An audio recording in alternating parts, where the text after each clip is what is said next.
بسم الله. الحمد لله الذي كفى وبه نستعين على أمور الدنيا والدين، وصلى الله على نبينا محمد وعلى آله وأصحابه أجمعين. أما بعد، السلام عليكم ورحمة الله وبركاته.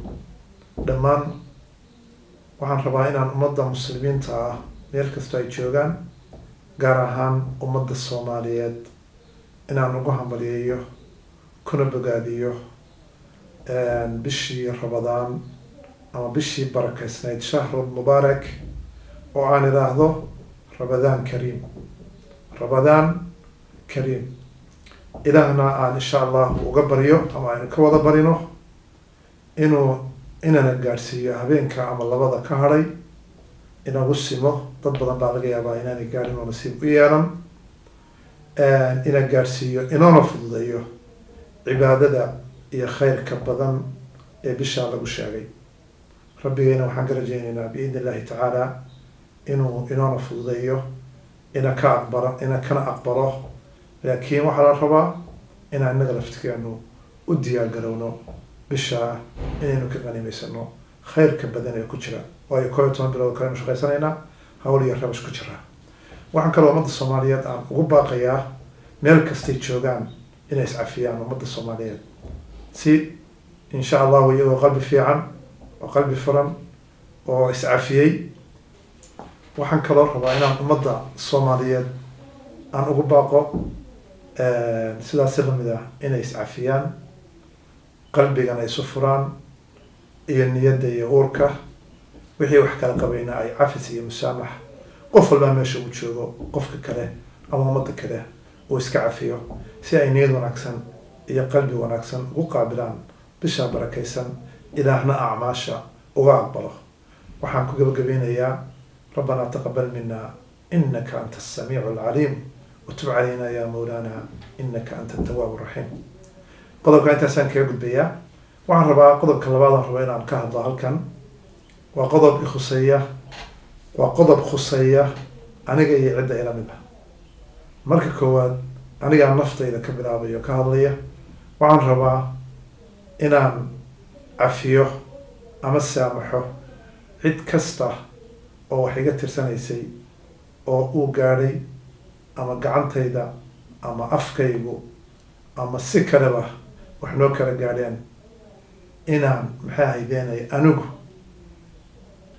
aan cafis weydiisto, cafiyana ummadda Soomaaliyeedna saas oo kale inaan cafiyo cid kastoo aniga wax iga tirsanaysay, ama ay sidaan sheegay gacantayda iyo afkayga iyo waxa lamidka ay gaadheen ama wax ka tirsanaysay. waayo qof ibnu aadana baan ahay oo waliba khalad badanaa. ibnu aadamku sidiisu khalad badane u yahay. marka insha allahu aniguna waxaan rabaa dadka cafis inaan weydiisto. anna waxaan rabaa inaan cafiyo cid kasta oo iga tirsanaysay aniga wax, cidday doontaba ha noqoto. marka halkaa laba arrimood baa isku jira, oo ah cafiskayga aniga inaan ummadii Soomaaliyeed meel kastay joogto iyo cid kasta wax aan wax u qabay iyo cid kastoo aan wax ka tirsanayay inaan cafiyey, oo aan ku cafiyey fadliga bisha Ramadaan. ilaahay dartiina aan u cafiyey, bishaana aan rabo qalbi wanaagsan iyo niyad wanaagsan, iyo anigoo aan cidna wax qabin in ilaahay i gaarsiiyo ayna iisoo gasho. sidoo kalena cid kasta oo aniga waxay ka tirsanaysa inay cafido. waxaan rabaa sidoo kale inaan kula taliyo ama ugu baaqo ama ugu naseexayo siyaasiyiinta Soomaaliyeed ee ila midka ah, ee had iyo jeer isriixa siyaasadeed uu ka dhaxeeyo, kaasoo sababay wax badan oo ama colaad ama xiqdi ama wax urka la isugu haya.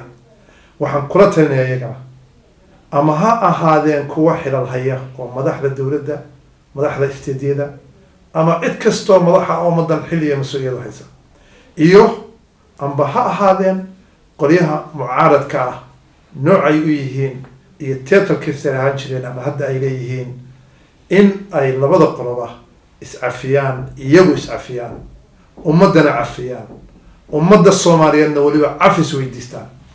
taasoo aan u arko inay tahay tudniinsho ay naftoodana u tureen ummadda soomaaliyeedna u tureen waayo turnisho wuxuu ku imanayaa marka la iscafiyo oo qalbiga la isu furo waxaa imaanaya in la isu soo dhawaado ilaahayna quluubtiina isu soo dhaweeyo acmaashiinana aqbalo kadib markaad quluubtiina idinku soo dhawaataanna ummadda soomaaliyeedna waxay tahay turniinsho iyo culays ka fuudaaday ummadda waxa weeye ummaddan soomaaliyeed ee aada ogtihiin inay dhiban tahay dhan walba markii horena ay 30 sano la daala dhacaysay burbur iyo dhibaato soo gaadhay haddana cudurra ay soo bireen insha allah inkastaan rajeynayno ilaahay inuu aanu gaarsiinin wixii u haleelana rabbigay ka dulqaado waayo iyagu tamar uma hayaan dadkii awoodda lahaababa hadda xaalkooda aanu fiicnayn marka insha allahu siyaasiyiintana taladaas aan usoo jeedinayaa waxaana aada u jecelahay oo aan ka baryayaa oo ku ilxaaxinayaa ka codsanayaa